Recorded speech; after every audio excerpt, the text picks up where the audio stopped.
ठाणे महानगरपालिकेच्या प्रारूप प्रभाग रचना आराखडाची जाहीर केलेला आहे. आपण पाहिलं का आणि काय वाटतं एकंदरीत आराखड्याबद्दल? मला असं वाटतं की ही प्रारूप या रचना जी आहे ती 2017ची कॉपी पेस्ट आहे. तशीच्या तशी अधिकाऱ्यांनी नेत्यांनी कुठलीही मेहनत न करता तशीच्या तशी सादर केलेली आहे. कारण वॉर्ड नंबर पण तेच आहेत, रचना पण तेच आहेत, रस्ते पण तेच आहेत. खरं तर अपेक्षित होतं की घोडबंदरला नगरसेवक वाढतील, कारण ज्या पद्धतीने घोडबंदर मागच्या काही वर्षात वाढलेला आहे, नवीन कॉम्प्लेक्स आल्या, नवीन सोसायटी आल्या, पण त्यात कुठल्याही प्रकारचा बदल केला गेलेला नाहीये. सो त्याचा अर्थ काय हे आम्हाला कळलेलं नाहीये.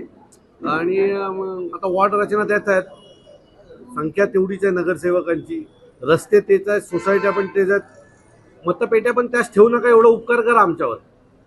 नाहीतर त्याच मतपेट्यांमध्ये जेवढी आहेत तेवढी मतं टाकून परत घेऊन यायची. कारण आम्हाला यांनी केलेल्या कामांची भीती नाही आहे, कारण यांनी कामच केले नाहीत, यांनी सरळ पैसे खाल्लेले आहेत. आम्हाला फक्त भीती जर कसली असली तर मतपेट्यांची आहे. आणि मतपेट्यांमध्ये जर काही झोल झाला नाही तर या वेळेला यांचं पानिपत केल्याशिवाय आम्ही राहणार नाही. म्हणजे काय मुद्दे ठाण्याचा सगळ्यात मोठा मुद्दा जो आहे तो ट्रॅफिकचा आहे. कारण आज ठाण्यातनं मी घोडबंदर ठाण्यात इथनं निघालो आणि जर मला फाउंटनला जायचं असेल तर 2.5-3 तास लागतात. मेट्रोचं काम मागील अनेक वर्षापासून तसं पडलंय. निवडणुका आली का आश्वासनं देतात, पण कुठेही मेट्रोचं काम पूर्ण होतानाची चिन्ह दिसत नाही. कारण बरेचसे मधले मोठे पॅच आजही बाकी आहेत. तुम्ही इथनं काल अंबरनाथला जायला मला 3.5 तास लागले. शिळफाटा पूर्ण जाम आहे. हे सगळं पाहिल्याच्या नंतर मला असं वाटतंय की ट्रॅफिकचा मुद्दा हा ठाण्यातला अतिशय महत्त्वाचा मुद्दा राहील या निवडणुकीमध्ये, या प्रचारांमध्ये. त्याचप्रमाणे पाण्याचं धरण घेणार होतं, ते आज सगळ्यात आलं नाही. त्याच्यातही भ्रष्टाचार झालेला आहे. कारण जिथे धरणाचा आपला आराखडा बनवण्यात आला त्याच्या आजूबाजूच्या सगळ्याच जागा अनेक नगरसेवकांनी त्यांच्या नातेवाईकांच्या नावावर विकत घेतल्यात आणि तिथला रेट वाढवून ठेवलेला आहे. तो एक मुद्दा होणार आहे.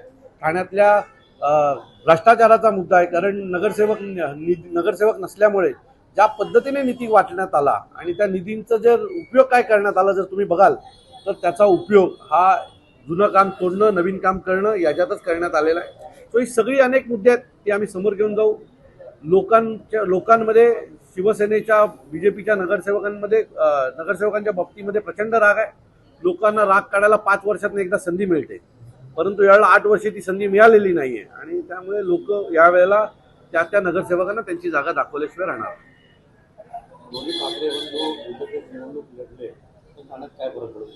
मी तुम्हाला सांगतो, लोकांमध्ये ठाकरे निवडणूक एकत्र लढण्याच्या बाबतीमध्ये प्रचंड उत्साह आहे. आणि ज्या पद्धतीने एका बाजूला उद्धव साहेब असतील, आमच्या राजसाहेबांचा प्रचाराची धुरा असेल, हे पाहिल्याच्या नंतर खात्रीने सांगतो की शिंदे गटाचा इथे पानिपत झाल्याशिवाय राहणार. त्याचं कारण असं आहे की शिंदे गटाला त्याचा मतदारच माहीत नाही. कारण त्यांनी वेगळं झाल्याच्या नंतर आज तगायत एकही निवडणूक एकटी लढलेली नाहीये.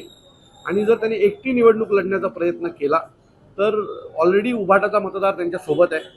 हा त्यांच्याबरोबर असलेला मतदार हा भारतीय जनता पक्षाचा नाही ना, हे बघणं खूप गरजेचं आहे. कारण भारतीय जनता पक्षाचा तो मतदार असेल तर शिंदेंना खूप त्रास होईल. आणि शिंदेंना आता जे काही दिसतंय खूप मोठ्या प्रमाणात दाखवलं जात आहे. कारण त्यांनी त्यांचे नगरसेवक नेले, प्रमुख पदाधिकारी नेले, मतदार घेऊन जाऊ शकले नाहीत. तर तो मतदार नक्की कोणाचा आहे तो आपल्याला पाहावं लागेल.